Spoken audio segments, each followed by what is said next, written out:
সাবেক DMP commissioner Asaduzzaman মিয়ার বিরুদ্ধে ওঠা অভিযোগ নিয়ে দুর্নীতিতে ছাড় দেওয়া হবে না বলেও জানান তিনি। অবৈধ সম্পদ অর্জনের অভিযোগে গ্রেফতার ডিএমপি কমিশনার আসাদুজ্জামানকে আদালতে তোলা হয়েছে। এরই মধ্যে 2 মামলা 7 দিনের রিমান্ড হয়েছে তার।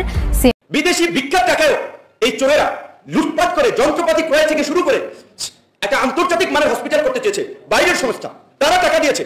কিন্তু এই চোরেরা নিয়োগ থেকে শুরু করে প্রত্যেকটি যন্ত্রপাতি ক্রয় থেকে এতটা দুর্নীতি করেছে, সেই প্রতিষ্ঠান খুব ক্ষুব্ধ হয়েছে এবং এখন পর্যন্ত প্রতিষ্ঠানটা চালু হয় নাই। নাম দিয়েছে জাতির পিতা শেখ হাসিনার বাবার নাম, বেঁচে আজকে শেখ হাসিনার লোকেরা এইভাবে চুরিচামারি করছে।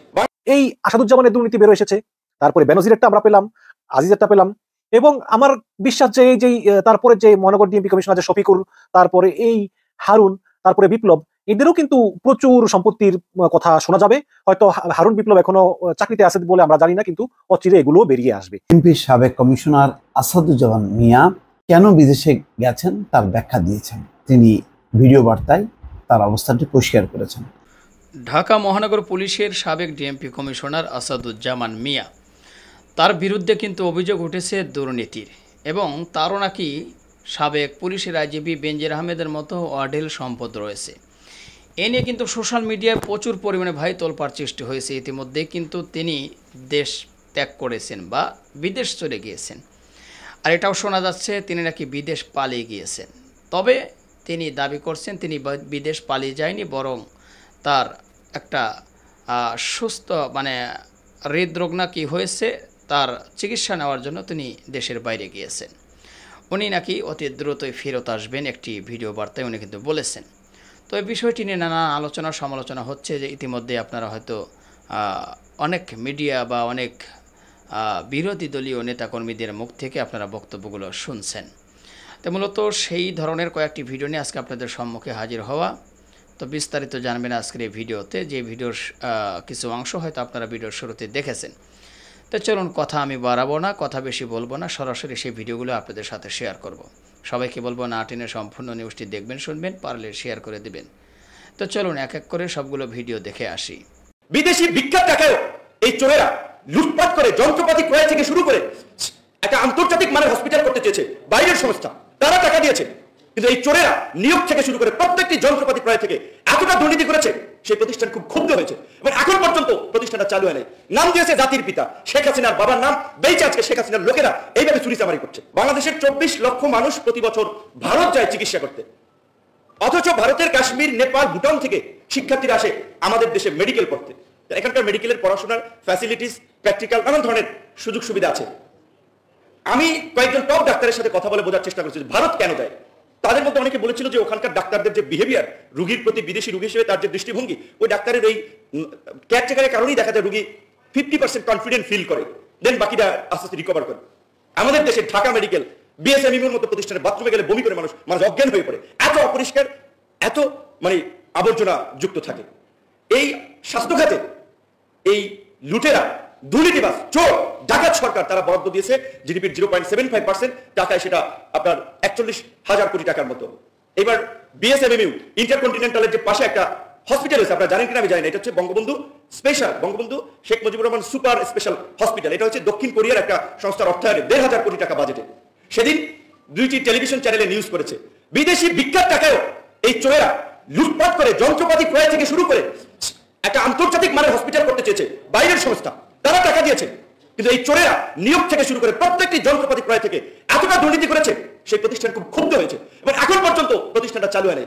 নাম দিয়েছে জাতির পিতা শেখ হাসিনার বাবার নাম, বেঁচে আজকে শেখ হাসিনার লোকেরা এইভাবে চুরিচামারি করছে। সেই হসপিটালটা চালু করেনি। ওই প্রতিষ্ঠানের আরো অগ্রাধিকার ছিল আরো একটা হসপিটাল করে দেওয়া, এই 1,500 কোটি টাকা, তাহলে 41,000 কোটি টাকা স্বাস্থ্য খাতে বরাদ্দ দিয়েছে। এই রকমের 3টা হসপিটাল করতেও তো আপনার 45,000 কোটি টাকা লাগবে, তাহলে 3টা হসপিটাল তো করা যাবে। তাহলে বাংলাদেশের 64টা জেলা, 600 উপজেলার কি চিকিৎসা দেবে? যার টাকা আছে এই বিনামূল্যের এমপি, মন্ত্রী, চোরেরা সরকারি বরাদ্দের নামে লুটপাট করে তার দেশের বাইরে চিকিৎসা নেবে, আমরা না খেয়ে মারা যাবো। শিক্ষার বিষয়টা যদি আমরা দেখি, বাংলাদেশের মতো একটা ওভার পপুলেটেড অনুন্নত কান্ট্রি, এখনো আপনার যেখানে প্রায় 75% মানুষ গ্রামে বাস করে, এবং গ্রামের স্কুলগুলো, এখানে আমরা যারা এসেছি ইনক্লুডিং আমার মনে হয় টপ লিডাররা গ্রাম থেকে এসেছেন, প্রাইমারি স্কুলগুলো, হাই স্কুলগুলো, সেখানে শিক্ষার মান, শিক্ষার উপকরণ এবং বর্তমান যে শিক্ষা ব্যবস্থা তাতে শিক্ষারা কতটুকু মানসম্মত শিক্ষা পাচ্ছে, যেখানে পুরো বিশ্ব এখন প্রযুক্তির দিকে এগিয়ে যাচ্ছে, সেখানে আমাদের শিক্ষা খাতের তো বাজেট ডে বাই ডে বাড়বে। এই সরকারও যদি স্মার্ট বাংলাদেশের কথা বলে, ডিজিটাল বাংলাদেশের কথা বলে, তো বাড়বে। কিন্তু 2021 এবং 22 সালে যেটা ছিল জিডিপির 2.08%, সেটা আপনার কমতে কমতে এইবারে এসে দাঁড়িয়েছে 1.69, যেটা গতবারও ছিল 1.83। এইভাবে গ্রাজুয়ালি কমতেছে। তাহলে আমরা শিক্ষাক্ষেত্রে কি ইউরোপ আমেরিকার মতো খুব এগিয়ে যাচ্ছি? বাস্তবতা থেকে আমাদের কোনো উচ্চশিক্ষিত 80% তরুণেরা দেশকে সামাজিকভাবে অর্থনৈতিকভাবে নিরাপদ মনে করে না, যেখানে তারা দেশে থাকতে চায়। দর্শক, ডিএমপির সাবেক কমিশনার মানে ঢাকা মহানগর পুলিশ কমিশনার সাবেক মোহাম্মদ আসাদুজ্জামান মিয়া তার মুখোশ উন্মোচন করেছে জুলকারনাইন সায়ের সামি ভাই। যদিও এই সামি ভাই তিনি তার সমস্ত তথ্য প্রমাণগুলো মানবজমিনকে দিয়েছেন, কিন্তু মানবজমিন আবার গাদ্দারি করে সামি ভাইয়ের নাম না দিয়ে তারা নিজস্ব অনুসন্ধান বলে চালিয়ে দিয়েছে। তারপরেও মানবজমিন একটা কাজ করছে, সেটা হচ্ছে যে সামি ভাইয়ের যে তথ্য প্রমাণ তারা পেয়েছে, ওই তথ্য প্রমাণের সূত্র ধরে তারা বিভিন্ন জায়গায় জায়গায় গিয়ে ওই বিল্ডিং গুলো তারা লোকেট করেছে এবং আসাদুজ্জামান মিয়ার ওই সম্পত্তিগুলো তারা লোকেট করেছে। আসাদুজ্জামান মিয়া তিনি ছিলেন ঢাকা মহানগর পুলিশ কমিশনার এবং তিনি কোথায় কোথায় বলতেন সাংবাদিকদেরকে যে অবান্তর প্রশ্ন করবেন না, অবান্তর প্রশ্ন করবেন না। তো এই আসাদুজ্জামান মিয়া তিনি রিটায়ার করার পরে তার জায়গায় এসেছিলেন মোহাম্মদ শফিকুর রহমান। এই শফিক সাহেবও কিন্তু বেগম জিয়াকে নিয়ে অনেক কটু কথা বলেছেন, আমরা কিন্তু ভুলি নাই। এবং এই আসাদুজ্জামানের দুর্নীতি বেরো এসেছে, তারপরে বেনজিরেরটা আমরা পেলাম, আজিজেরটা পেলাম, এবং আমার বিশ্বাস যে এই যে তারপরে যে মহানগর ডিএমপি কমিশনার যে শফিকুর, তারপরে এই হারুন, তারপরে বিপ্লব, এদেরও কিন্তু প্রচুর সম্পত্তির কথা শোনা যাবে। হয়তো হারুন বিপ্লব এখনো চাকরিতে আছে বলে আমরা জানি না, কিন্তু অচিরে এগুলো বেরিয়ে আসবে। আমি একটু মানবজমিন থেকে আপনাদেরকে পড়ে শোনাই যে আপনারা অবাক হয়ে যাবেন যে একটা পুলিশ কর্মকর্তা, সামান্য একটা পুলিশ কর্মকর্তা, তার কতই বেতন? 50,000 60,000 এর বেশি তো আর না। তিনি কিভাবে কয়েক হাজার কোটি টাকার মালিক হয়? পুলিশ প্রধান লাগে না? আরে বেনজির তো ছিল পুলিশ প্রধান। এই আসাদুজ্জামান মিয়া সামান্য ডিএমপি কমিশনার, সে কিভাবে এত সম্পত্তির মালিক হয়? আমি আমার কয়েকটা ভিডিওতে আগে বলেছি, হাসিনা কিন্তু কোনো নবী রাসূল না।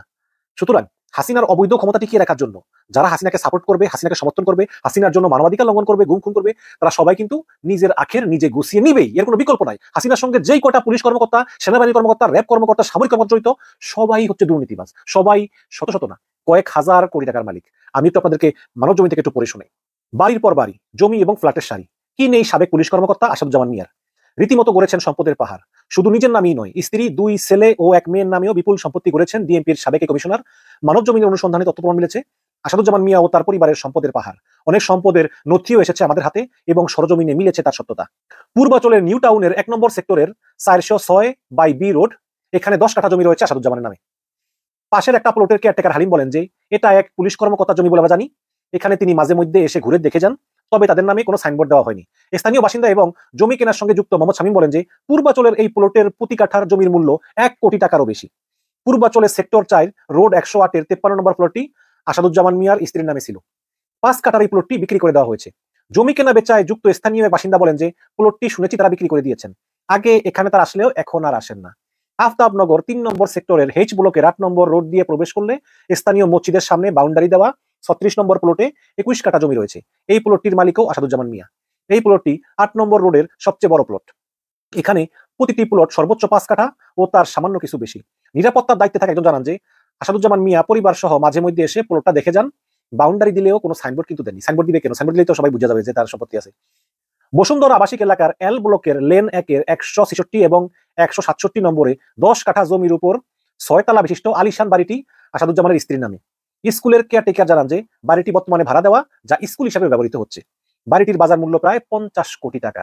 নিকুঞ্জ 1-এর 8-এর A রোডের 6 নম্বর বাড়িটি আসাদুজ্জামানের ছোট ছেলে আসিফ মাহাদিনের নামে। ভবনের পাশের এক বাসিন্দা নাম পরিচয় গোপন রেখে বলেন যে সম্প্রতি তারা বেনজির ধরা খাওয়ার পরে বাসার নেম প্লেট খুলে রেখেছেন। বাড়িটির মূল্য 10 কোটি টাকারও বেশি। সিদ্ধেশ্বরী রূপায়ণ স্বপ্ন নিলয় 55/1-এর বহুতল ভবনে খোঁজ নিয়ে জানা যায় যে 3 নম্বর ভবনে 3800 থেকে 4000 স্কয়ার বর্গ ফিটের একটা ফ্ল্যাট রয়েছে আসাদুজ্জামানের মেয়ে আয়েশা সিদ্দিকার নামে। বাড়ির এক নিরাপত্তা প্রহরী বলেন যে আয়েশা সিদ্দিকা বর্তমানে এই বাসায় নেই, তবে ফ্ল্যাটটি তার নামে রয়েছে। ইস্কাটন গার্ডেন 13/A-এর পিওনিরে আসাদুজ্জামানের স্ত্রীর নামে একটা ফ্ল্যাট রয়েছে। ভবনের দায়িত্বে থাকা নিরাপত্তা প্রহরী বলেন যে ফ্ল্যাটটি বর্তমানে ফাঁকা পড়ে আছে, কেউ থাকেন না। এই সময় তিনি ভবনের সকল ফ্ল্যাট মালিকদের নামের লিস্ট বের করে দেখান। এদিকে ধানমন্ডির 12/A সড়কের 69 নম্বর বাড়ির B/2/5 ভবনে যোগাযোগ করে জানা যায় যে ভবনটিতে 1 কাঠা জমি সহ আসাদুজ্জামান মিয়ার পরিবারের সদস্যদের নামে একটা ফ্ল্যাট রয়েছে। এই বিষয়ে ভবনের দায়িত্বে থাকা সাইদ বলেন যে 6 তলা বিশিষ্ট ভবনটিতে 20টা ফ্ল্যাট রয়েছে। এখানে ফ্ল্যাটের মূল্য 3 থেকে 3.5 কোটি টাকা পর্যন্ত। এই ভবনটি আসাদুজ্জামান মিয়া স্যারের বলে আমরা জানি। ভবনটি খালি পড়ে আছে, বর্তমানে সংস্কারের কাজ চলছে। অন্তত 2টি কোম্পানির খোঁজ পাওয়া গিয়েছে আসাদুজ্জামান ও তার পরিবারের সদস্যদের মালিকানায়। আসাদুজ্জামান মিয়ার স্ত্রী আফরোজা জামানের নামে ঢাকা, ফরিদপুর ও নারায়ণগঞ্জের রূপগঞ্জে জমির সন্ধান মিলেছে। 2018 সালে তিনি রাজুক থেকে একটা প্লট বিশেষ কোটায় বরাদ্দ পান। অথচ রাজুকের নীতিমালা অনুযায়ী স্বামী স্ত্রী উভয়ের প্লট বরাদ্দ পাওয়ার সুযোগ নেই, কিন্তু এখানে স্বামী স্ত্রী দুজনই পেয়েছেন। তার মানে এখানে রাজুকও জড়িত। ঢাকার গাজীপুরের কালীগঞ্জ উপজেলার চাঁদখোলা মৌজায় আফরোজা জামানের নামে 41% জমি রয়েছে, যা কেনা হয়েছে 2017 সালে। একই মৌজায় একই বছরের 16 নভেম্বর তার নামে কেনা হয় আরো 26% জমি। একই মৌজায় তার নামে 2019 সালের 5 ফেব্রুয়ারি কেনা হয় আরো 39% জমি। আসাদুজ্জামানের স্ত্রীর নামে 2020 সালে জোয়ার সাহারা মৌজায় 5 কাঠা জমি কেনা হয়। একই বছরে একই মৌজায় কেনা হয় 10 কাঠা জমি। একই বছরে গাজীপুরের চাঁদখোলা মৌজায় 31 শতক জমি ক্রয় করেন আফরোজা।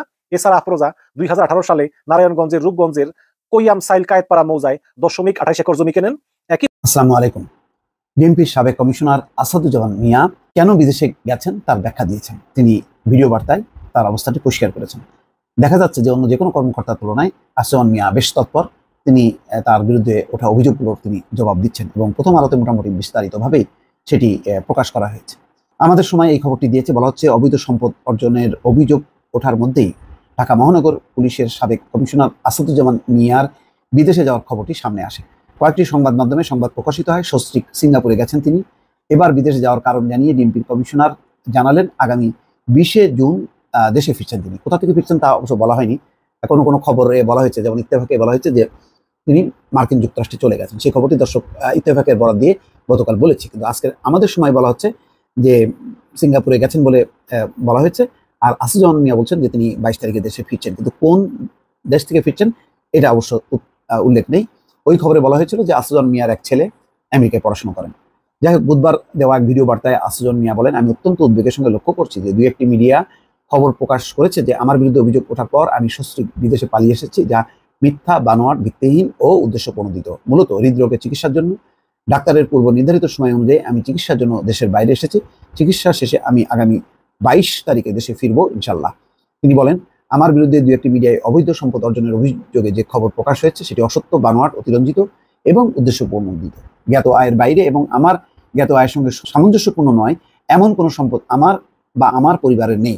মূলত একটি চিহ্নিত মহল দেশের বাইরে থেকে এবং দেশের ভিতর থেকে এই ধরনের অপপ্রচার করছে আমাকে হেয় করার জন্য, সামাজিকভাবে আমার ও আমার পরিবারের সদস্যদের সামাজিক মর্যাদা ক্ষুণ্ণ করার জন্য, তাদের হীন স্বার্থ চরিতার্থ করার জন্য আক্রোশমূলক এই ধরনের হীন অপপ্রচার চালিয়ে যাচ্ছে। সবশেষে ডিএমপি সাবেক কমিশনার বলছেন, আমি সম্মানিত মিডিয়া কর্মী ভাইদের কাছে অনুরোধ করব, আমার এবং আমার পরিবারের সম্মান ক্ষুণ্ণ হয় এই ধরনের মিথ্যা, বানোয়াট, ভিত্তিহীন অপপ্রচার থেকে সবাই বিরত থাকবেন। দেখা যাক এখন তার বিরুদ্ধে কোনো অনুসন্ধান সিদ্ধান্ত হয় কিনা, অথবা তিনি আরো বিস্তারিত কোনো ব্যাখ্যা দেন কিনা দেশে ফিরে। একটা জিনিস বলতে হবে যে তিনি ফেস করছেন মিডিয়াকে। প্রিয় দর্শক শ্রোতা, সাবেক পুলিশের ডিএমপি কমিশনার আসাদুজ্জামান মিয়ার বিষয়টি নিয়ে এত আলোচনা সমালোচনা হচ্ছে, বা যে কয়টি ভিডিও আপনাদের সাথে শেয়ার করলাম তার বিষয়টি নিয়ে আলোচনা করলেন কয়েকজন ব্যক্তিবর্গ, মিডিয়া ব্যক্তিত্ব বা বিরোধী দলের নেতাকর্মীরা, যেগুলো আপনাদের সাথে শেয়ার করলাম, আপনারা শুনলেন।